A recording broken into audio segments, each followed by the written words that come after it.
Hello, and welcome to Tips and Tricks for the I-13 with Snap Plus Core First and the I-16 with Snap Plus Core First. I am Lauren Prue, a training support specialist for the AT and UDL Loan Library. If you need to reach out for any reason or just to say hi, my email is laurenprue@usf.edu. The Port Orange office number is 386-761-9909.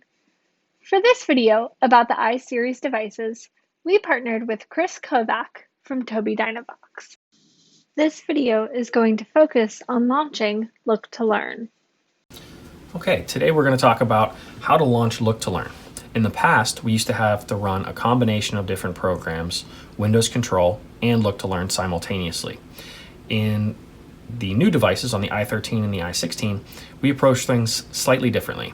So rather than launching Look2Learn directly from our desktop, we actually come through Communicator 5. So we open up Communicator 5, and we can now launch Look2Learn directly from Communicator 5. And by doing so, it automatically minimizes Communicator 5.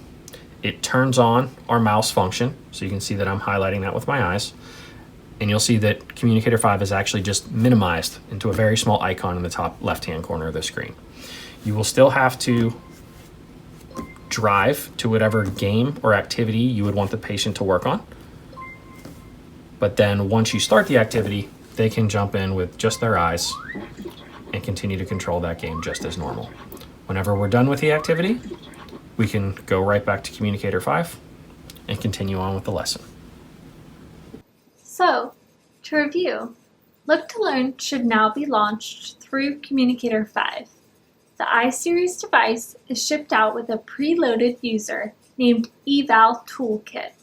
This user preset has a button for Look2Learn loaded into Communicator 5 already.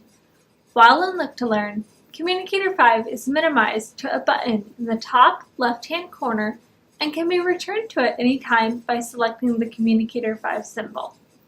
If you would like to view a tutorial on how to edit the homepage in Communicator 5, click here to go to the Tobii Dynavox website.